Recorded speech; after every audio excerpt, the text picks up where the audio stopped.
Hi guys, this is iShare Tech here, and today I will be showing you my quadcopter that I've built. So, if you don't already know what a quadcopter is, it's like a helicopter, but it has 4 propellers, and it's much more advanced. So these are the 4 propellers. So it took me about a week to build, and there's like a few screws and stuff these are like the motors, and then these are the speed controllers for the motors, because as some of you might know, digital signals are only 0 and 1. I can't send a digital signal that controls this motor, because digital signal can only be on or off. This ESC, electronic speed controller, will take the digital signals from the chip, from the processor chip, and convert them into analog signals, which control the speed of the motor.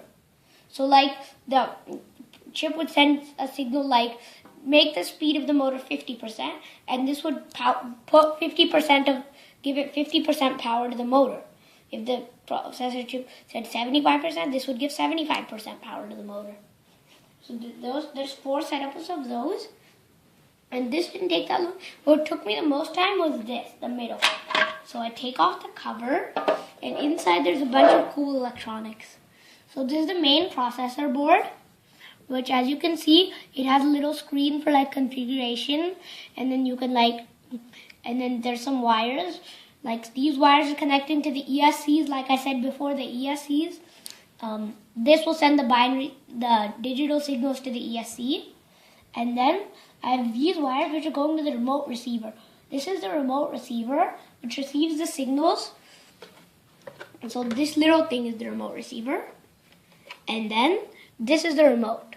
So the remote receiver will receive the signals from the remote so that it can be controlled, and these wires from the remote receiver are going to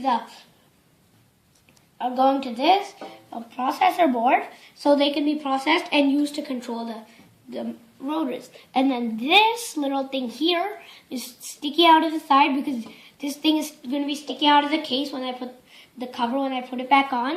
And this is the antenna, so it can get better signal. And then this is the main board. So like, of course I had to screw them in, but then it takes a long time to like configure this.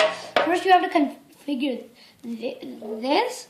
Like you have to configure like what type of quadcopter, because these can be used for any type of copter. They can be used for helicopters, quadcopters, hexacopters, octocopters. And hexacopters and octocopters have like 6 and 8 propellers.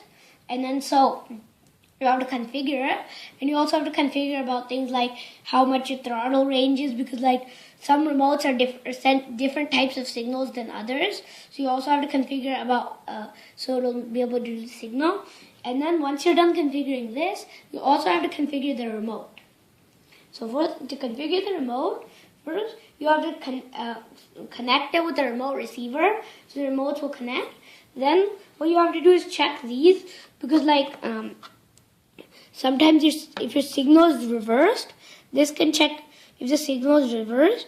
So like in this case, my throttle, according to the remote, when the throttle is at the top, it was 0. When it's bottom, it's 100%, which I wanted it to be opposite, so I'd have to reverse it here. Because the remote, some remotes are different, some remotes have different output, different numbers. But now since I've reversed it, now the bottom would be 0. Before the top was 0, now the bottom would be 0, and the top would be 100%, which is exactly what I want. You also have to use the trim knobs to trim it, because like this trim knob, I had to adjust it slightly to the side to make sure all the controls on the remote are trimmed. So when I let go of all the sticks, everything should be 0, 0, 0, 0. Something's not, then I adjust the right trim knob to fix it. Now I'll turn it on.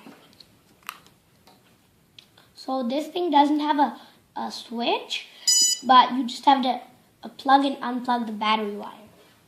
So as you can see, I turned it on and the screen turned on. Screen is showing safe, which means it's not armed, which means if anyone accidentally pushes the button on the remote, nothing will happen, because it's deactivated right now. And the screen is a little hard to see. And then the screen basically trunk shape, and I can like go into the menu, and then I can do different things like I can check the remote receiver and check all the trims and stuff to make sure they're correct. I can like calibrate it. I can do other things like what I can do is I can like set it up. Like if let's say I want to take this board in like an octocopter, I could set it up for an octocopter configuration. If I change the remote, I could set it up with the remote. Also, you have to set these up. You have to calibrate these depending on which rotors, which type of propeller you have. Some types of propellers require different settings on these, and then like your motors and a few of them, like if you want the quadcopter to immediately turn off or to try to land if there's low battery and stuff like that. So then once you're done with that, it's ready. So now what I'll do is I will turn it off and turn it back on, and I'll put the cover back on. Now what I can do is turn it on and tighten the battery and show it working. So first so right now it's safe, but I arm it. Now it's armed. Now you can see I can adjust the throttle and make the propeller spin. I can't fly it in here because it's a very small space and it's not very super accurate to control. And of course there's walls which can create turbulence, so I'd probably just crash into something if I tried to fly it in here. But I've made a video of me flying in the park, so that will come after this video. So and I can keep flying. That's it.